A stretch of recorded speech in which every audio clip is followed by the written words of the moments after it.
Vamos directamente. Historias de horror del libre mercado.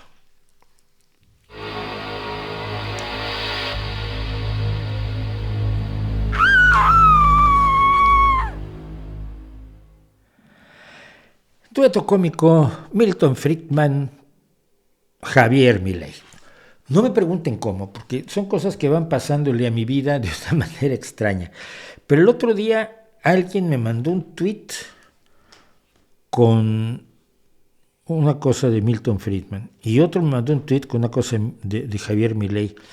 Y yo, pero es que dejan tan enormemente claro en qué mundo imaginario vive esta gente, que no es distinto ni está alejado del mundo imaginario en el que viven los marxistas. Lo digo en serio, lo digo sin ánimo de ofender a nadie, que tengo buenos amigos marxistas, pero creo que viven en un mundo donde ven una parte de la realidad y se convencen de que al abordar esa parte de la realidad van a abordar el resto de los problemas de la humanidad. Y como hemos visto además de manera muy clara, no ha ocurrido así. Pero entonces me parecen enormemente complementarios. Vamos a empezar con una cosa que dice aquí el señor Friedman. Vamos a verla completa, es un minuto por ahí. Milton Friedman explicándole a una mujer, creemos o calculamos, feminista, que le he hecho una pregunta sobre feminismo, sobre el tremendísimo asunto de si debe o no darse el mismo salario por el mismo trabajo a hombres y mujeres. Y Milton Friedman, liberal, no lo olviden, liberal, dice que no. The actual effect of requiring equal pay for equal work will be to harm women. If the unwillingness of the men to hire them is because the men are sexist, you want to make it costly to them to exercise their prejudice. If you say to them, you have to pay the same wage no matter whether you hire women or men, it doesn't cost them anything to hire men instead of women. However, if the women are free to compete and to say, well, now look, I'll offer my work for less, then he can only hire men if he bears a cost. If the women are really good as a man, then he's paying a price for discriminating. And what you are doing, not intentionally, but by misunderstanding, when you try to get equal pay for equal work laws, is what you are doing is reducing to zero the cost imposed on people who are discriminating for irrelevant reasons. I'm on your side, but you're not. ¡Qué chistoso es don Milton! Yo estoy de tu lado, tú no estás de tu lado, porque no piensas como un economista liberal. Vamos a ir poco a poco. Fíjense lo que ha hecho. Él ha dicho, si las mujeres fueran libres para competir, como lo fueron durante la Revolución Industrial, podrían trabajar por menos. Y eso las beneficiaría enormemente porque tendrían trabajo. Ya, pero ganarían menos. ¿Quién se beneficia de que las mujeres cobren menos? ¿Las mujeres? No. Dice que está del lado de ella, pero en realidad está del lado del señor que la contrata.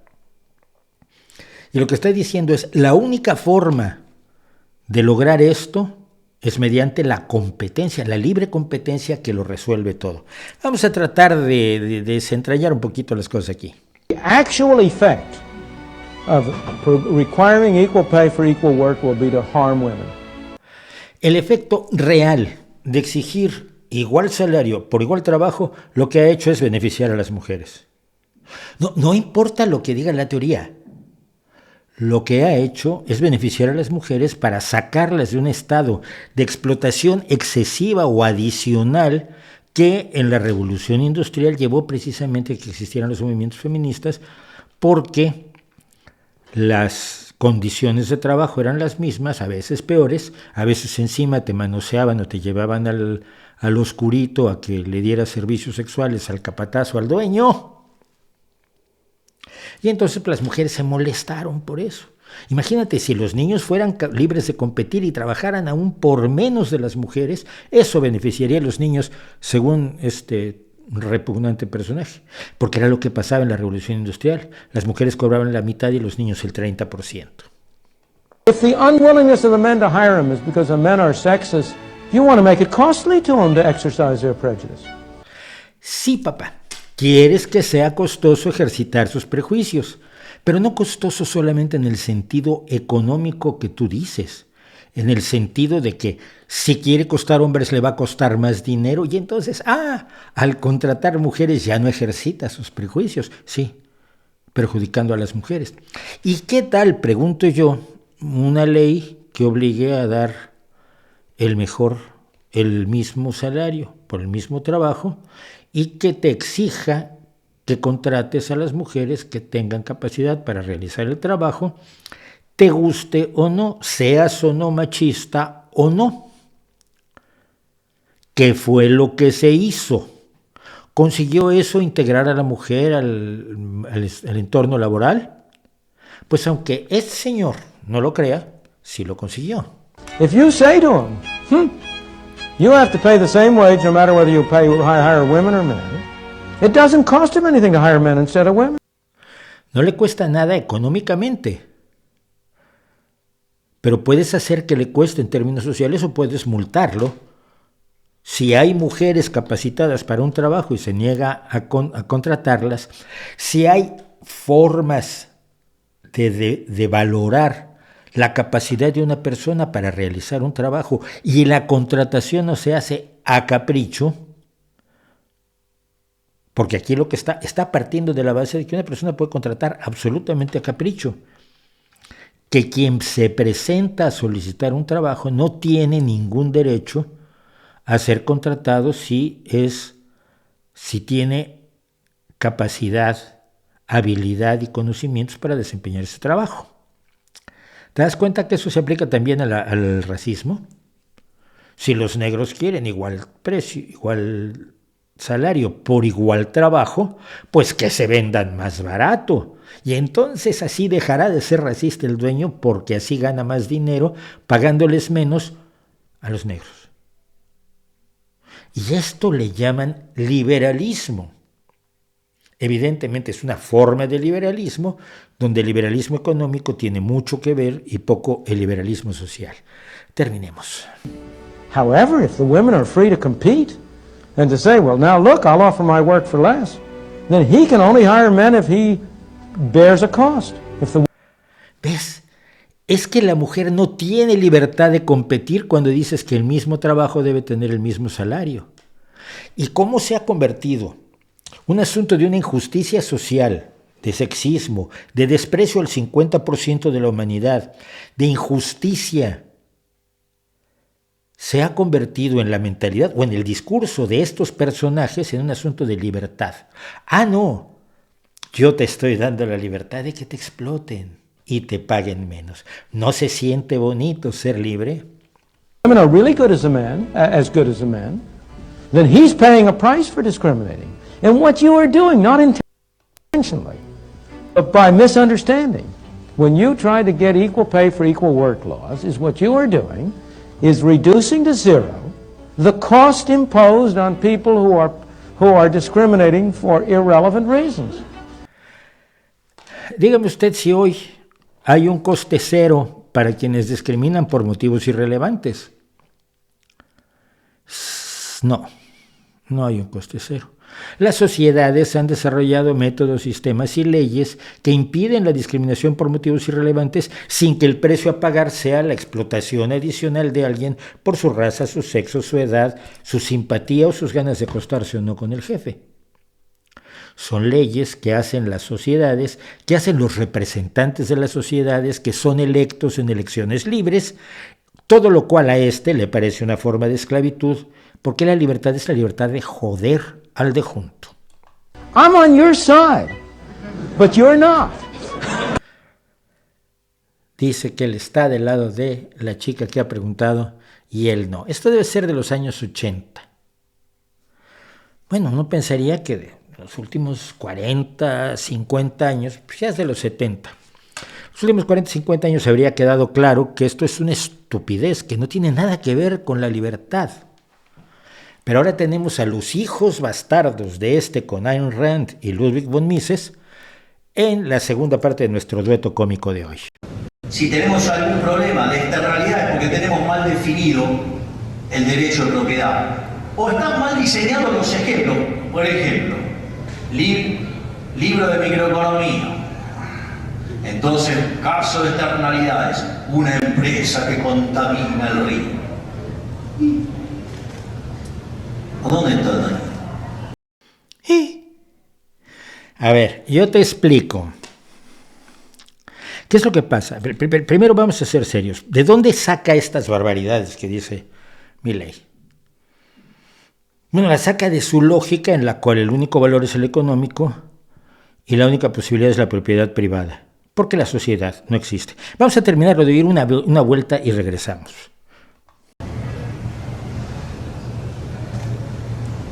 ¿Dónde está el daño? Lo que no está bien definido ahí es el derecho de propiedad. Esa empresa puede contaminar el río todo lo que quiere. ¿Saben por qué? Porque hay algo que no... Digamos, como hacen equilibrio parcial, no ven el problema de equilibrio general, es que sobra el agua. Esa es una sociedad donde le sobra el agua y el precio del agua, ¿cuánto es? 0. Consecuentemente, ¿quién va a reclamar el derecho de propiedad de ese río? Nadie, porque no puede ganar plata. ¿Qué creen que va a pasar si el agua empieza a escasear? Eso deja de valer 0 y entonces ahora yo tengo un negocio. Ahí alguien se va a ocupar de apropiarse de ese río y ahí va a haber derecho de propiedad para ver cómo, digamos, se termina la contaminación. Y terminarán negociando, digo, la calidad del agua y demás con la otra empresa y le buscarán la forma, pero lo van a resolver.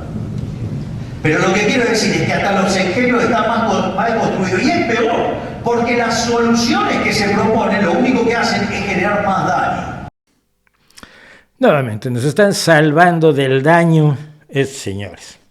Fíjense ustedes la forma en que ve la función de un río una persona con las limitaciones intelectuales o ideológicas que puede tener Javier Milei.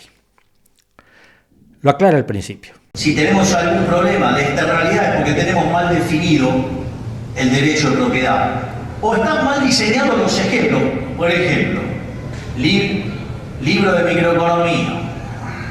Entonces, caso de externalidades, una empresa que contamina el río. ¿A dónde está el daño? A ver, escúchame, boludo. ¿Dónde está el daño? Pues que el río no es solamente un suministro de agua. Aunque sobre agua, la gente que vive a la vera de ese río tiene que beber de esa agua. Por lo tanto, el daño lo sufren las personas que beben el agua contaminada de río arriba por tu maravillosa empresa. La contaminación puede ser mínima, puede ser pequeña, puede ser casi despreciable. ¿Y dónde está el daño? Pues no está en ningún lado. Pero la contaminación puede ser con mercurio, con etilmercurio, la forma del mercurio más dañina, como una empresa que contaminó un río que daba a la bahía de Minamata en Japón. Y el mercurio, el compuesto de mercurio que vertía en el río, fue comido por los animales que viven en la bahía de Minamata y subió por la cadena trófica hasta llegar a los pescadores de la bahía de Minamata, cuyos hijos empezaron a enfermar por envenenamiento por mercurio. Uno de los casos de envenenamiento industrial más aterradores de la historia. Una de las verdaderas historias de horror del libre mercado, porque más tardó muchos años en conseguirse que la empresa reconociera la barbaridad de la contaminación, dejara de lanzar contaminantes y luego pagara los daños a las personas a las que dañó. ¿Y qué tenía que ver la abundancia del agua en eso? Nada. No estaban bebiendo agua del río, no la usaban para lavar su ropita. La contaminación que no ve ¿y dónde está el daño? El daño está donde no lo ves. porque vives así, porque eres liberal. El daño estuvo en las muchísimas personas que sufrieron por eso. Pero es que el río no es tu río en los límites de tu propiedad. El río está también antes de tu propiedad, donde otros pueden hacer lo que quieran. Si te contaminan a ti, te jodería. Y no les va a parecer muy bien, por dueños que sean de la tierra donde pasan estos 2 kilómetros de río, que llegue este señor y pregunte, ¿y dónde está el daño? Mis vacas están tragándose la contaminación del de allá arriba. Y es que el río no puede ser propiedad de una persona, son propiedades pequeñas. Mira, mejor hacemos esto. Los ríos son propiedad de la colectividad. Los tienes que usar no con una visión personal, privada, individual, sino los tienes que ver como un bien común que debe ser cuidado por todos para que sea aprovechado por todos. ¡Qué idea tan extraña! Esto no lo hacen los comunistas, ni los socialistas, ni los revolucionarios franceses con gorro frigio y una guillotina con la que van paseando y cortando la cabeza a gente así. No. Esto es lo que han hecho las comunidades humanas a lo largo de toda la historia humana al enfrentarse al hecho de los ríos. Porque hay ríos como el Danubio que cruzan media Europa. Y si el que está al principio contamina, van 3 con sus cañones a explicarle qué daño hace.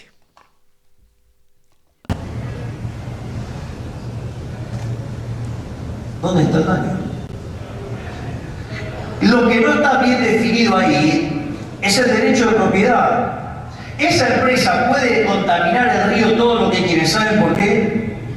Porque hay algo que no, que como hacen equilibrio parcial, no ven el problema de equilibrio general, es que sobra el agua. Esa es una sociedad donde le sobra el agua. Y nuevamente, lo ve en términos de le sobra el agua, no de los daños que puede causar el uso de ese agua en particular, sino que al verlo de manera general, si en todo el mundo hay agua, yo puedo, por supuesto, contaminar tu pozo, tu río. ¿Qué importa? ¿No te gusta que esté contaminado tu río? Hombre, te vas a China y allí tienen agua. Y ese es el problema general. Pelotudo. ¿El precio del agua cuánto es? 0. Consecuentemente, ¿quién va a reclamar el derecho de propiedad de ese río? Nadie, porque no puede ganar plata. ¿Qué creen que va a pasar si el agua empieza a escasear? Eso deja de valer 0 y entonces ahora yo tengo un negocio. Ahí alguien se va a ocupar de apropiarse de ese río y ahí va a haber derecho de propiedad y van a ver cómo, digamos, se termina la contaminación. ¿A que no? El que es dueño del río puede contaminarlo 20,000 veces más. ¿Cómo se va a acabar el problema de la contaminación? ¿Por qué se va a acabar? ¿Que tú no sabes que el 90% del agua que se utiliza para el consumo humano se saca de pozos y de ríos subterráneos? No del río que están contaminando tus socios de Minamata o de tantos otros lugares donde hemos tenido problemas de contaminación gravísimos. El Támesis era una porquería. El Támesis era el asco de ascos. La peste aterrorizaba a los londinenses. Hubo una peste que fue llamada precisamente la Gran Peste, que fue cuando el gobierno de Londres, no las empresas, río arriba, que echaban toda su basura al Támesis, más todos los ciudadanos de Londres que vertían sus aguas fecales al Támesis, sino los responsables del bienestar de toda la sociedad, que nunca son los liberalotes, y cuando lo son, la historia no funciona tan bien como debería, y me refiero a liberales económicos, no a liberalismo social. Tuvieron que imponer una serie de reglas para limpiar el Támesis. Y si hoy va uno al río Támesis, va uno a Londres, y en el Támesis ve delfines, y ve patitos, y ve pececitos, no es porque alguien se hizo dueño, se apropió del Támesis, es que Milei. Y terminarán negociando, digo, la calidad del agua y demás con la otra empresa y le buscarán la forma, pero lo van a resolver. Pero lo que quiero decir es que hasta los ejemplos están mal construidos y es peor, porque las soluciones que se proponen lo único que hacen es generar más daño. Y ahí al final estoy de acuerdo. Los ejemplos están mal planteados y las soluciones que se proponen acaban generando más daño. Sí, los ejemplos de los liberales como Milei o como Friedman, están mal planteados. Y las soluciones pueden acabar generando cuestiones como las que hemos visto en las grandes contaminaciones de vías de agua a lo largo de la historia humana, de las que todos hemos aprendido algo, menos estos señores que se llaman liberales, que son extremadamente conservadores, que creen que hablan de economía cuando de lo único de lo que hablan es de egoísmo, y que nos van contando milongas que no entiendo cómo es posible que la gente todavía crea. Y ojo, esto no es defender a sus adversarios políticos, pero tú no puedes contratar a un loco que no sabe nada de electricidad para que te arregle tu instalación eléctrica porque otro te la rompió. Estás cambiando de idiota en vez de buscar un electricista cualificado. Este es el dueto cómico Friedman-Milei. Y esto fue estos fueron las historias de horror del libre mercado de hoy.